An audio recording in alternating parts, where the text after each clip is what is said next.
नमस्कार साथियों, स्वागत है आप सभी लोगों का रेनबो गुरु परिवार में। करो तैयारी जीत की। आज हमारा ऑल इंडिया जीके टेस्ट 44वां होने जा रहा है।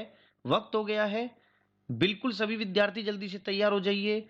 डेली रात 8:30 बजे आपके लिए ऑल इंडिया का जीके टेस्ट यहाँ पर चालू हो जाता है।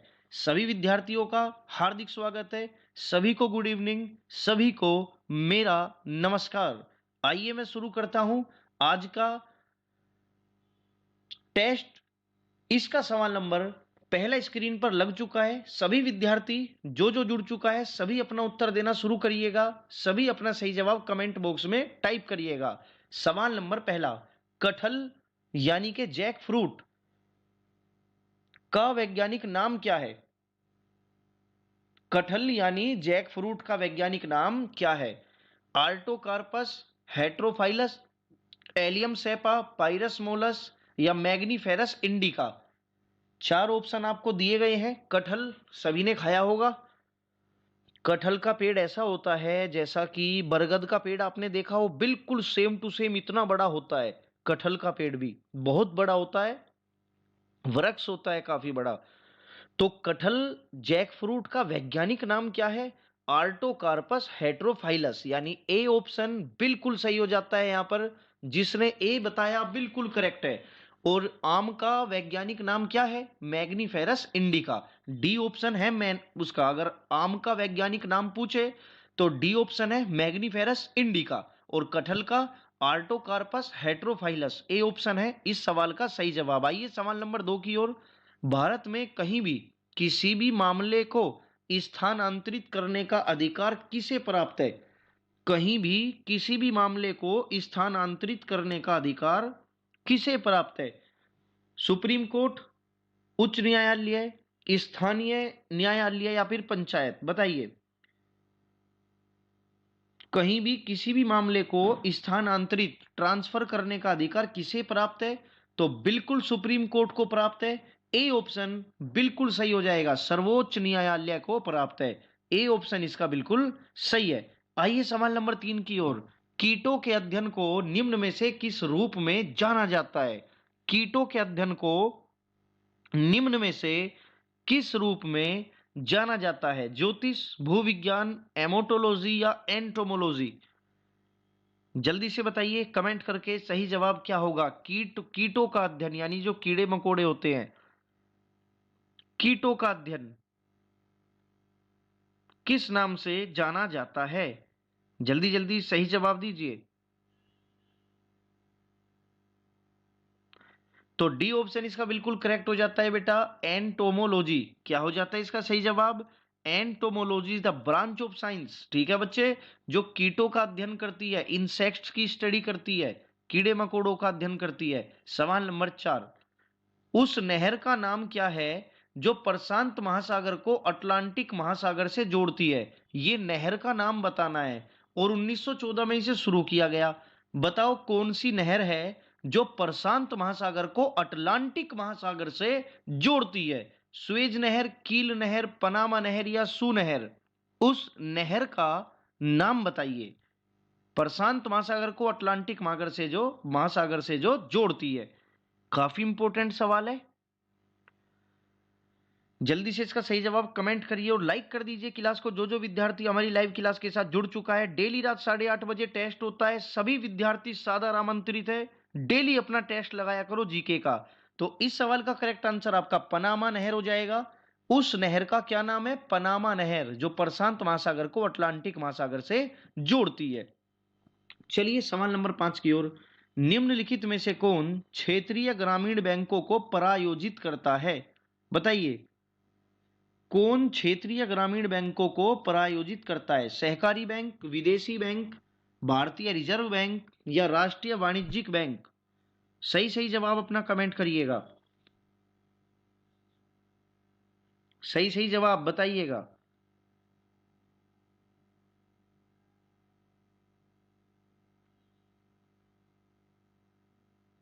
चलिए, तो इस सवाल का करेक्ट आंसर आपका हो जाता है राष्ट्रीय वाणिज्यिक बैंक, यानी डी ऑप्शन। इसका बताने वाले सभी विद्यार्थियों ने बिल्कुल सही जवाब दिया।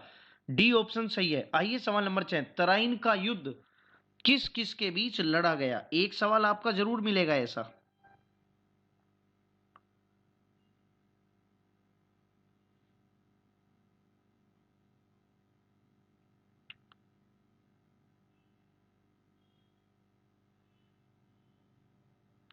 बताइए, तराइन का द्वितीय युद्ध, तराइन का दूसरा युद्ध, आपको पता ही है ना, 1192 में लड़ा गया। और ये तराइन पता कहाँ है? ये हरियाणा में है तराइन। ये वर्तमान में हरियाणा में पड़ता है जो जगह है ये। तराइन का दूसरा युद्ध 1192 में हुआ था और तराइन वर्तमान में हरियाणा में है। और इस युद्ध में मोहम्मद गोरी और पृथ्वीराज चौहान के बीच युद्ध हुआ, जिसमें मोहम्मद गोरी की जीत हुई। याद रखिएगा बच्चा, तराइन का दूसरा युद्ध 1192 में लड़ा गया, वर्तमान में तराइन हरियाणा में है। और मोहम्मद गोरी पृथ्वीराज चौहान के बीच लड़ाई हुई, जिसमें पृथ्वीराज चौहान हार गए थे। सवाल नंबर 7, एल्यूमिनियम तथा आयरन ऑक्साइड जिस मिट्टी में बहुत होती है, क्या किसकी बात हो रही है? एल्यूमिनियम तथा आयरन ऑक्साइड की, के अत्यधिक मात्रा वाली मिट्टी को, मृदा को क्या कहते हैं? यानी जिस मिट्टी में बहुत सारी एल्यूमिनियम और आयरन होता है, उस मिट्टी को क्या कहा जाता है? बताइए जल्दी से, क्या कहते हैं उस मिट्टी को? पारजाल मृदा, मृदा चारागाह मृदा, पेडल फर मृदा या जलोढ़ मृदा, जिसमें एल्यूमिनियम तथा आयरन ऑक्साइड की अत्यधिक मात्रा होती है, उस मिट्टी को क्या कहते हैं? बताइएगा सर। तो याद रखिएगा, उस मिट्टी को, सी ऑप्शन बिल्कुल करेक्ट है, पेडल फर मृदा। पेडल फर मृदा उसको कहते हैं, मृदा, मृदा मने मिट्टी, ठीक है बच्चा। जिसमें एल्यूमिनियम और आयरन हो तो सी ऑप्शन इसका बिल्कुल सही हो जाता है। सवाल नंबर 8, कंबाला कही जाने वाली वार्षिक भैंसा दौड़, यानी भैंसों की दौड़ होती है, भैंसे की, तो कंबाला उसको कहते हैं, जो एक उत्सव के रूप में मनाया जाता है। कहाँ मनाया जाता है बताइए? एक भैंसों की दौड़ होती है, नाम है कंबाला, जो त्योहार के रूप में मनाई जाती है। मनाई कहाँ जाती है ये बताइए? केरल, पंजाब, उड़ीसा या फिर कर्नाटक? कंबाला भैंसा दौड़ है जो एक उत्सव के रूप में मनाया जाता है। बताइए कहाँ मनाई जाती है ये कंबाला दौड़?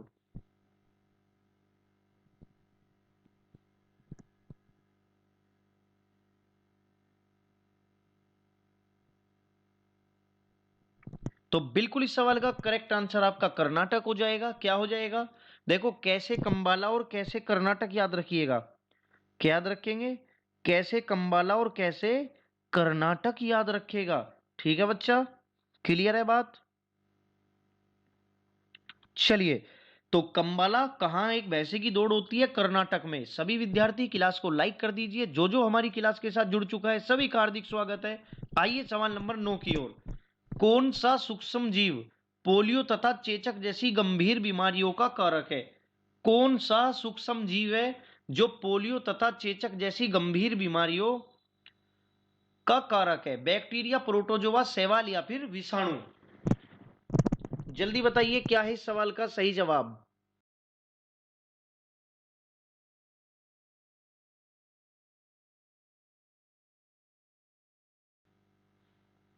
पोलियो तथा चेचक किससे होता है? तो विषाणु इस सवाल का बिल्कुल सही जवाब हो जाएगा। चेचक तथा पोलियो, चलिए, तो वायरस से होता है।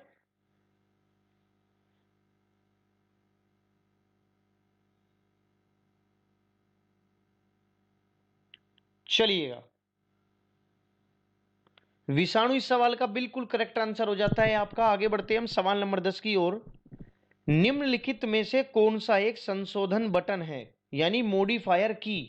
मॉडिफायर की कंप्यूटर में कौन सी होती है? कंट्रोल की, शिफ्ट की, आल्ट की या सभी विकल्प सही हैं? जल्दी बताइए जो जानता है इस सवाल का सही जवाब।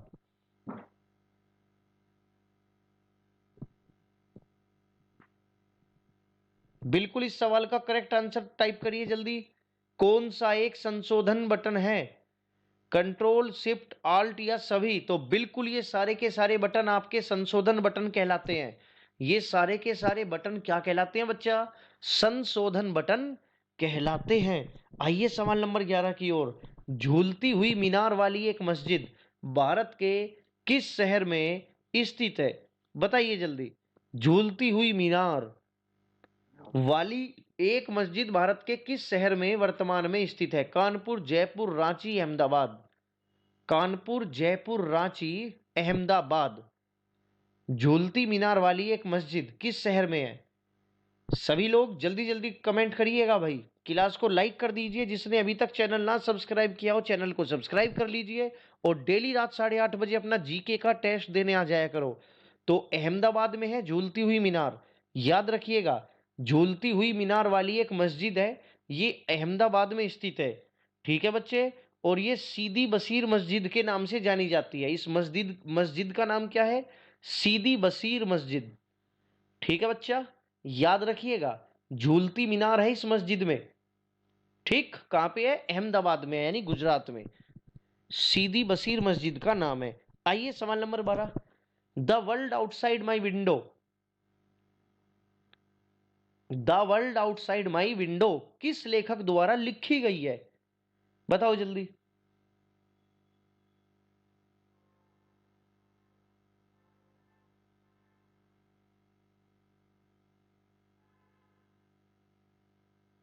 The world outside my window यानी मेरी विंडो, खिड़की के बाहर की दुनिया।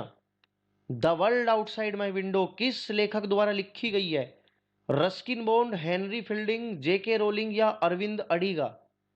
The world outside my window किस लेखक द्वारा लिखी गई है? बताइए। Ruskin Bond, Henry Fielding, JK Rowling या अरविंद अडिगा? क्या होगा इस सवाल का करेक्ट आंसर?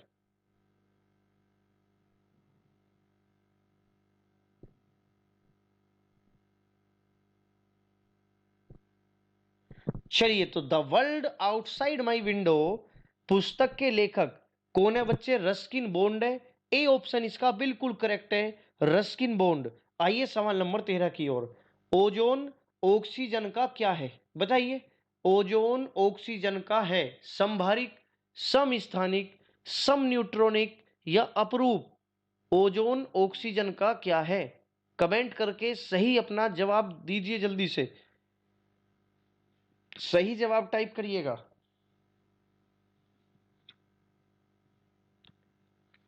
ओजोन ऑक्सीजन का क्या है? तो बिल्कुल याद रखिएगा, ओजोन ऑक्सीजन का अपरूप है। डी ऑप्शन इसका बिल्कुल करेक्ट है। ओजोन जो है वो ऑक्सीजन का क्या है बच्चे? अपरूप है। आइए सवाल नंबर 14 की ओर। जमे हुए भोजन की खोज किसने की? यानी जो पैक करके खाना होता है ना, पैकिंग वाला खाना होता है। चलिए, तो बताइए, जमे हुए भोजन की खोज किसने की? Alfred Nobel, Frank Whittle, Ives McGaffey या फ्लोरेंस बर्डाई? सवाल नंबर 14। जमे हुए भोजन की खोज किसने की, ये बताना है बच्चे। चार ऑप्शन आपके सामने दिए गए हैं। क्लास को शेयर कर दीजिए एक बार। सभी विद्यार्थी क्लास को जल्दी से शेयर कर दीजिए अपने दोस्तों के पास। लाइक बटन दबा दीजिए क्लास का। जमे हुए भोजन की खोज, डी ऑप्शन बिल्कुल करेक्ट है, फ्लोरेंस बर्डाई ने की। फ्लोरेंस बर्ड्स आई ने की थी किसकी खोज? जमे हुए भोजन की खोज। आइए आगे आते हैं हम सवाल नंबर 15 की ओर। इनमें से कौन संसद का एक हिस्सा है लेकिन दोनों सदनों में से किसी भी सदन का सदस्य नहीं है? संसद का एक हिस्सा तो है लेकिन दोनों सदनों में से किसी भी सदन का सदस्य नहीं है। भारत के प्रधानमंत्री, भारत के वित्त मंत्री, लोकसभा के अध्यक्ष या फिर भारत के राष्ट्रपति? इनमें से कौन संसद का एक हिस्सा है लेकिन दोनों सदनों में से किसी भी सदन का सदस्य नहीं है? कमेंट करिएगा जल्दी से। तो आप जानते ही होंगे, संसद 3 स्तंभ होते हैं, संसद के 4 स्तंभ होते हैं। ठीक है, चौथा स्तंभ मीडिया को कहा जाता है। बाकी जो संसद के 2 तो सदन होते हैं, उच्च सदन और निम्न सदन, राज्यसभा और लोकसभा, और तीसरा होता है भारत का राष्ट्रपति। तो याद रखिएगा, दोनों सदनों में से किसी भी सदन का सदस्य नहीं होते भारत का राष्ट्रपति, लेकिन संसद मिलकर इन्हीं से बनता है, लोकसभा, राज्यसभा, राष्ट्रपति। आइए सवाल नंबर 16 की ओर। भोर, थाल तथा पाल घाटियां डैश में दर्रे हैं, बताइए किस घाटी के दर्रे हैं ये। भोर, थाल तथा पाल घाटियां डैश में दर्रे हैं, यानी किस घाटियों में ये दर्रे हैं। भोर, थाल तथा पाल घाटियां डैश घाटियों में दर्रे हैं। पश्चिमी घाटियों के दर्रे हैं, पूर्वी घाटियों के दर्रे हैं ये तीनों। धौलाधार श्रेणी के या महाभारत श्रेणी के, नाम याद रखना तीनों का, काफी इंपोर्टेंट है। भोर, थाल तथा पाल घाटियां में दर्रे हैं, तो पश्चिमी घाटियों के ए ऑप्शन इसका बिल्कुल करेक्ट हो जाता है, पश्चिमी घाटियां। आइए सवाल नंबर 17। कांग्रेस के गठन के समय भारत का वायसराय कौन था। आप जानते ही हैं कांग्रेस की स्थापना एओ ह्यूम ने 1885 में की थी। एलन ओक्टावियन ह्यूम ने 1885 में कांग्रेस की स्थापना की। बताओ उस समय भारत का वायसराय कौन था। सवाल नंबर 17, बताइए कांग्रेस के गठन के समय कौन था भारत का viceroy. Lord Canning, Lord Lytton, Minto या डफरिन। बताइए जल्दी, Lord Canning, Lord Lytton, Lord Minto या लॉर्ड डफरिन, कौन था भारत का वायसराय उस समय पर।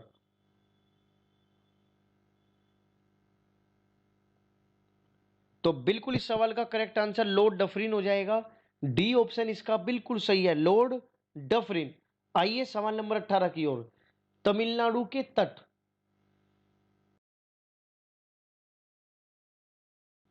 तमिलनाडु के तट डैश से डैश तक अपनी कुल बरसात का एक बड़ा हिस्सा प्राप्त कर लेते हैं।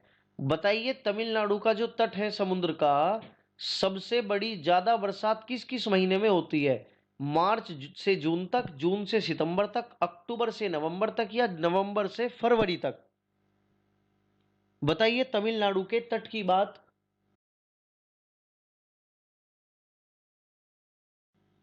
हो रही है, तमिलनाडु के तट की बात मैं कर रहा हूं। तमिलनाडु के तट पर कब से कब तक बरसात का बड़ा हिस्सा बरस जाता है, तो अक्टूबर से नवंबर तक, यानी सी ऑप्शन इसका बिल्कुल सही है। सी ऑप्शन इसका बिल्कुल सही है, अक्टूबर से नवंबर तक। सवाल नंबर 19। आंख के रेटिना की कैमरे से अगर तुलना की जाए तो आंखों का रेटिना वही काम करता है जो कैमरे का फिल्म करती है, शटर, लेंस या आवरण करता है। सवाल समझ में आया ना। आंख के रेटिना की परंपरागत कैमरे के निम्नलिखित में से किस भाग से तुलना की जा सकती है। फिल्म, शटर, लेंस या आवरण। रेटिना की बात हो रही है, ध्यान से सुन लीजिए सवाल, बड़ा काफी इंपॉर्टेंट सवाल है और एसएससी में पूछा जा चुका है। आंखों का रेटिना और कैमरे का क्या एक जैसा काम करते हैं, तो फिल्म इस सवाल का बिल्कुल करेक्ट आंसर है। ए ऑप्शन इसका बिल्कुल सही है, फिल्म। आइए सवाल नंबर 20 की ओर। एसी को डीसी में बदलने वाली युक्ति को क्या कहते हैं। अल्टरनेट करंट को दिष्ट धारा यानी डीसी, डायरेक्ट करंट में अगर बदल दिया जाए, एसी को अगर डीसी में बदलना हो तो कौन सी युक्ति लगेगी। इन्वर्टर, ट्रांसमीटर, ट्रांसफार्मर या रेक्टिफायर, कौन सी युक्ति लगेगी एसी को डीसी में अगर बदलना हो। तो बिल्कुल याद कर लीजिएगा बच्चे, रेक्टिफायर इस सवाल का बिल्कुल सही जवाब हो जाता है। रेक्टिफायर से एसी को डीसी में चेंज किया जाता है। आइए सवाल नंबर 21 की ओर। भारतीय मूल के वेंकट रामाकृष्णन ने किस क्षेत्र में नोबेल पुरस्कार जीता था। भारतीय मूल के वेंकट रामाकृष्णन ने किस क्षेत्र में नोबेल पुरस्कार जीता। भारतीय मूल के वेंकट रामाकृष्णन ने किस क्षेत्र में नोबेल पुरस्कार जीता। भौतिकी, शांति, चिकित्सा या फिर रसायन। सवाल नंबर 21 की बात हो रही है। रामाकृष्णन ने किस क्षेत्र में नोबेल पुरस्कार जीता, तो रसायन में जीता था। डी ऑप्शन इसका बिल्कुल करेक्ट हो जाता है यहां पर, रसायन में। आइए सवाल नंबर 22 की ओर। मियार जल विद्युत परियोजना किन दो देशों के बीच विवादित है? मियार जल विद्युत परियोजना किन दो देशों के बीच विवादित है? भारत चीन, नेपाल चीन, भूटान और बांग्लादेश, या भारत और पाकिस्तान? बताइए, भारत मियार जल विद्युत परियोजना किन दो देशों के बीच विवादित है? भारत और पाकिस्तान इस सवाल का बिल्कुल करेक्ट आंसर हो जाएगा। भारत और पाकिस्तान के बीच।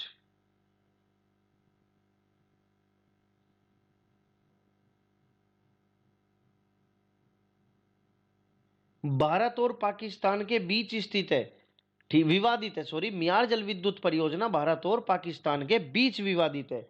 आइए आगे बढ़ते हैं हम सवाल नंबर 23 की ओर। विश्व मोहन भट्ट किस क्षेत्र से संबंध रखते हैं?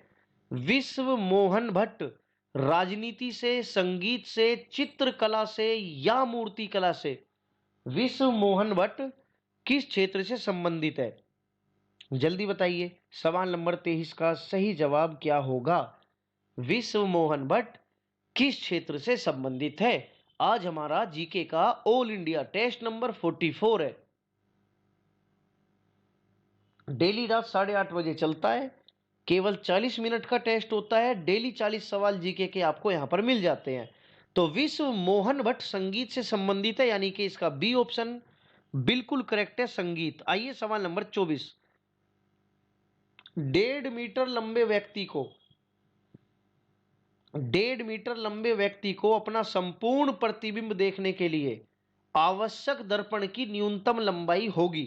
यानी अगर कोई व्यक्ति 1.5 मीटर लंबा है, 1.5 मीटर अगर कोई व्यक्ति लंबा है और उसे अपना प्रतिबिंब देखना है शीशे में पूरा, तो कम से कम कितनी लंबाई का दर्पण उसको चाहिए ही चाहिए? 1.5 मीटर, 0.75 मीटर, 3 मीटर, या 2 मीटर? बताइए, 1.5 मीटर लंबे व्यक्ति को अपना अगर पूरा प्रतिबिंब देखना हो तो कम से कम किस लंबाई का दर्पण चाहिए? तो याद रखिएगा, अगर व्यक्ति की लंबाई जितनी भी देगा उससे आधी लंबाई का दर्पण होना जरूरी है। तो इस सवाल का करेक्ट आंसर 0.75 मीटर हो जाएगा। अगर आदमी 2 मीटर का हो तो शीशा 1 मीटर का कम से कम होना चाहिए। अपने से आधी लंबाई के शीशे में व्यक्ति की पूरा प्रतिबिंब दिख जाता है। तो याद रखिएगा, आधा, 1.5 का आधा कर दोगे, ठीक है बच्चे, तो 0.75 मीटर इसका बिल्कुल करेक्ट आंसर हो जाता है। बताइए, जेफ बेजोस किस कंपनी के संस्थापक हैं? जेफ बेजोस किस कंपनी के संस्थापक हैं? नेस्ले, यूनिनोर, माइक्रोसॉफ्ट, या अमेजन? जेफ बेजोस किस कंपनी के संस्थापक हैं? Nestle, Uninor, Microsoft, Amazon? बताइए इसका क्या सही जवाब होगा?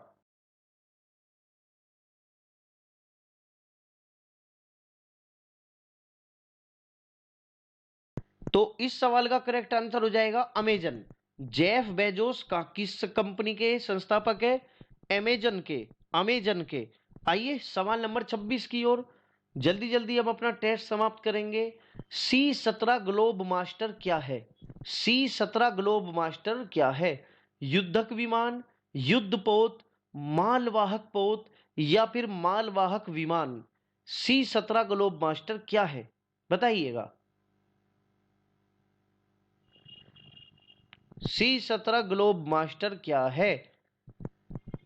याद रखिएगा, ये एक माल ढोने वाला विमान है, मालवाहक विमान है। तो सी ऑप्शन के बाद डी वाला बिल्कुल सही है, सी गलत है।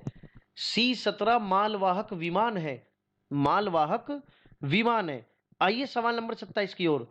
इलाहाबाद में 1857 ईस्वी के विद्रोह का नेतृत्व किसने किया था? बताइए, इलाहाबाद में 1857 की क्रांति के दौरान इस विद्रोह का नेतृत्व किसने किया था? मंगल पांडे, कदम सिंह, फजलुल हक, या फिर लियाकत अली?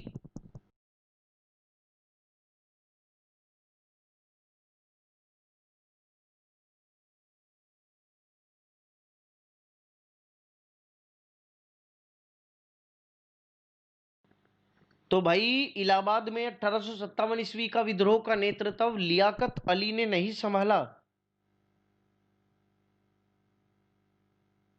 नहीं, मंगल पांडे गलत जवाब है, गलत है मंगल पांडे।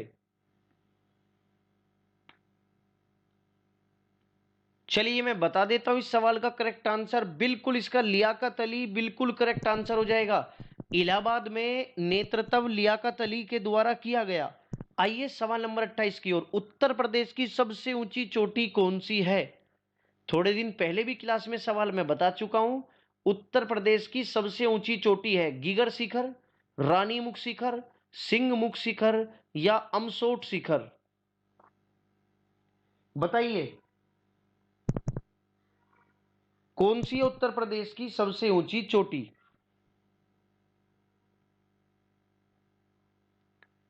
तो बिल्कुल इसका डी ऑप्शन बिल्कुल करेक्ट हो जाता है, अमसोट शिखर चौथा ऑप्शन बिल्कुल करेक्ट है।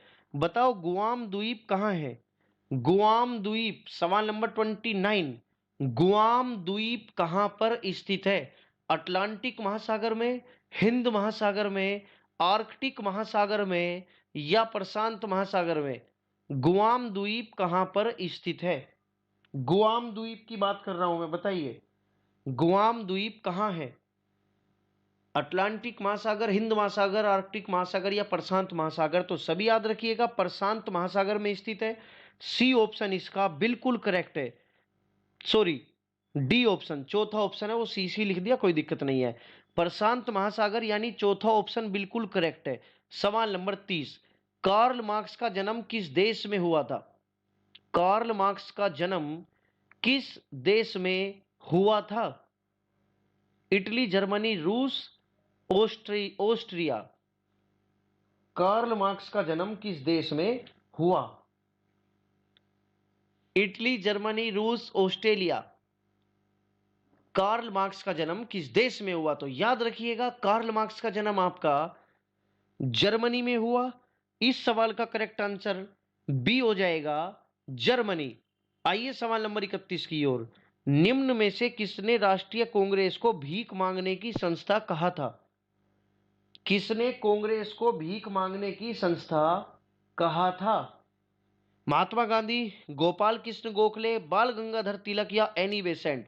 जो विद्यार्थी क्लास के साथ जुड़ चुका हो क्लास को लाइक कर दीजिएगा जल्दी से, और एक बार शेयर कर दीजिए अपने सभी दोस्तों के पास, और चैनल को जरूर सब्सक्राइब कर लीजिए, बेल आइकन प्रेस कर लीजिए ताकि सारी नोटिफिकेशन आपको मिलती रहे।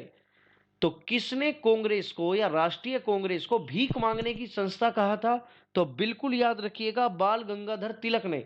सी ऑप्शन बिल्कुल सही है, बाकी गलत है। महात्मा गांधी, गोखले और एनी बेसेंट नहीं है, बाल गंगाधर तिलक। महात्मा गांधी ने नेटल कांग्रेस की स्थापना कब की? महात्मा गांधी ने नेटल कांग्रेस की स्थापना कब की? 1893, 1900, 1894 या फिर 1902? बताइए महात्मा गांधी ने नेटल कांग्रेस की स्थापना कब की? तो 1894 बिल्कुल करेक्ट आंसर हो जाएगा, सी ऑप्शन। सी ऑप्शन बिल्कुल करेक्ट आंसर हो जाएगा। आइए सवाल नंबर 33 की ओर। निम्न में से किन को अश्वेत गांधी कहा जाता है? अश्वेत Gandhi, Nelson Mandela, Martin Luther, A और बी दोनों, इनमें से कोई नहीं। किसे अश्वेत गांधी कहते हैं? बताइए किनको अश्वेत गांधी कहा जाता है? Nelson Mandela, Martin Luther, A और बी दोनों या इनमें से कोई नहीं? तो दोनों को कहा जाता है अश्वेत गांधी, ए और बी दोनों इसका बिल्कुल करेक्ट आंसर हो जाएंगे। आइए सवाल नंबर 34 की ओर। मूक नायक नामक साप्ताहिक पत्रिका का प्रकाशन किसने किया? मूक नायक नामक साप्ताहिक पत्रिका का प्रकाशन किसने किया था? सुभाष चंद्र बोस, ज्योतिबा फुले, भीमराव अंबेडकर या देवेंद्र नाथ टैगोर? मूक नायक नामक साप्ताहिक पत्रिका का प्रकाशन किसने किया? चारों ऑप्शन आपके सामने है, जल्दी बताइएगा, वक्त बहुत कम है, जल्दी जल्दी अपना सही जवाब कमेंट करिए। मूक नायक की पत्रिका की अगर बात की जाए तो किसने इसको प्रकाशित किया?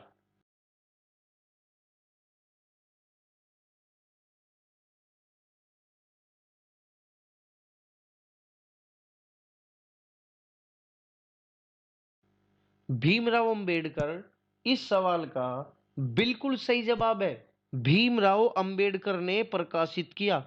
आइए सवाल नंबर 35 की ओर। सत्य शोधक समाज की स्थापना 1873 में किसने की थी? सत्य शोधक समाज की स्थापना 1873 में किसने की? सत्य शोधक समाज की बात हो रही है। स्वामी विवेकानंद, ज्योतिबा फुले, दयानंद सरस्वती, राजा राम मोहन रॉय। बिल्कुल सुपरफास्ट टेस्ट होता है, बिल्कुल सुपरफास्ट, एकदम सुपरफास्ट। सभी लोग जल्दी जल्दी अपना कमेंट करिएगा सही जवाब। सत्य शोधक समाज की स्थापना किसने की?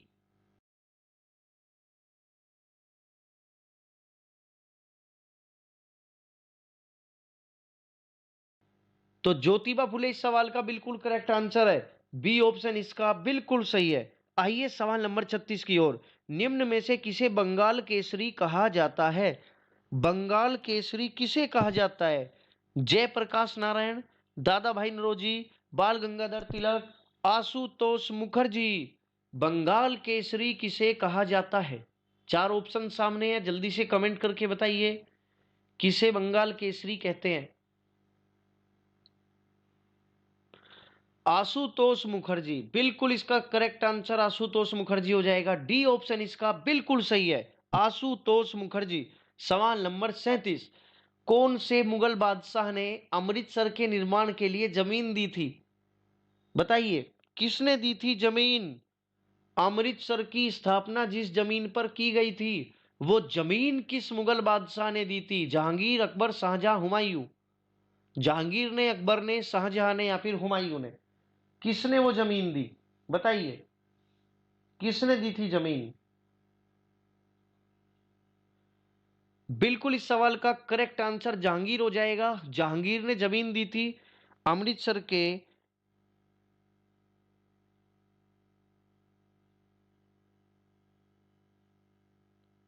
नहीं, करेक्ट आंसर इस सवाल का अकबर हो जाएगा, जहांगीर नहीं है।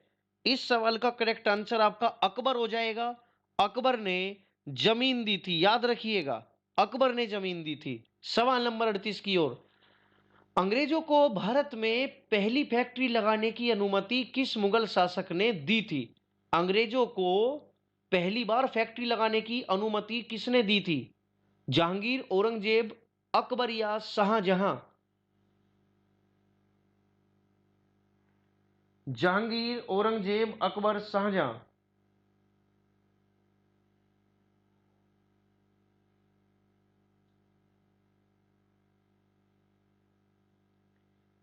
किसने दी थी अंग्रेजों को फैक्ट्री लगाने की अनुमति? तो जहांगीर ने दी थी, याद रखना।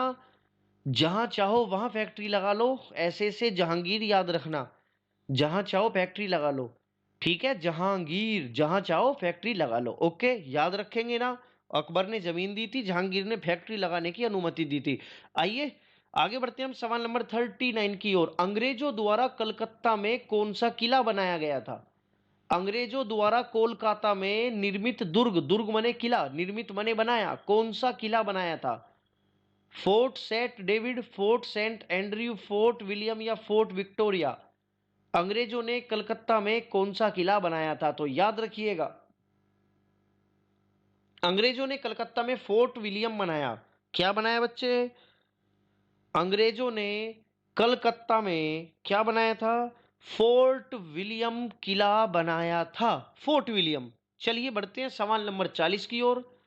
कैप ऑफ गुड होप की खोज किसने की थी? इस रास्ते की खोज किसने की? कैप ऑफ गुड होप की खोज किसने की? Vasco da Gama, Bartholomew Dias, Christopher Columbus या जॉन काबोट? किसने की थी कैप ऑफ गुड होप की खोज? कैप ऑफ गुड होप की खोज किसने की? Vasco da Gama, Bartholomew Diaz, Christopher Columbus या जॉन काबेट? तो सभी विद्यार्थी याद रखिएगा, कैप ऑफ गुड होप रास्ते की खोज बार्थोलोम्यू डियास ने की थी, डायस ने की थी। B option. बताने वाले सभी विद्यार्थियों का जवाब बिल्कुल सही है और यहां पर हमारा ये टेस्ट पूरा हो जाता है। आज का टेस्ट आपको कैसा लगा कमेंट बॉक्स में जरूर टाइप करके बताइएगा। आज की क्लास आपको कैसी लगी? आज हमारा जीके का ऑल इंडिया 44वां टेस्ट है। इसकी पीडीएफ आपको भी नीचे मिल जाएगी डिस्क्रिप्शन बॉक्स में। कल वाली पीडीएफ भी मैं आपको अवेलेबल करा दूंगा, आप लोग डाउनलोड कर लीजिएगा। ठीक है बच्चे, सभी लोग क्लास को शेयर कर देना, लाइक कर देना और चैनल को जिसने अभी तक ना सब्सक्राइब किया हो चैनल को सब्सक्राइब कर लीजिएगा। अब हम मिलते हैं अगली क्लास में, तब तक के लिए सभी विद्यार्थियों को प्यारी सी good night, sweet dream, take care, अपना ख्याल रखिए, खुश रहिए और डेली रात 8:30 बजे जीके का टेस्ट देते रहिए और अपना सिलेक्शन पक्का करिए। आप है रेनबो गुरु के साथ, करो तैयारी जीत की।